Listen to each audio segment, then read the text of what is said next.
इस वाक़े की न सिर्फ वज़ीर आज़म पाकिस्तान मियाँ शहबाज शरीफ साहब ने, बल्कि मुस्लिम लीग नून के कायद मोहतरम मियाँ नवाज शरीफ साहब ने और हम सब ने जो है वो इस पे दिली अफसोस का इजहार किया है, और हम इसकी भरपूर इसकी मजम्मत करते हैं। हम ऐसी जहनीत की मजम्मत करते हैं, हम ऐसी सोच की जो है वो मजम्मत करते हैं। बगैर किसी तहकीक, तफ्तीश और किसी एविडेंस के जो है वो आपने इस वाक़े को भी जो है वो अपने घटिया सियासी मकासद के लिए जो है वो इस्तेमाल करने की कोशिश की। मैं इस सोच की भी जो है वो शदीद अल्फाज में मजम्मत करता हूँ जो आपने ये इस वाक़े को भी, अब इसमें परवेज इलाही से इस्तीफा मांगा, पंजाब हुकूमत से इस्तीफा मांगा और उन्हें मुस्तफ़ी होना चाहिए। ये ऑडियो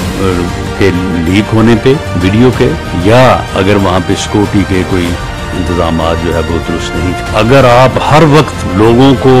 मारने की और अपने मर जाने की बातें करेंगे कि जी मैं तो ये करने की बजाय मैं तो मर जाना पसंद करूँगा, और अगर आप हर वक्त ये राग अलापेंगे तो तशद्दुद का और नफरत का ये बयानिया बारावर होगा, तो आप ये मत समझें कि इसका निशाना जो है वो सिर्फ आपके मुखालिफिन होंगे, इसका निशाना फिर आप खुद भी होंगे।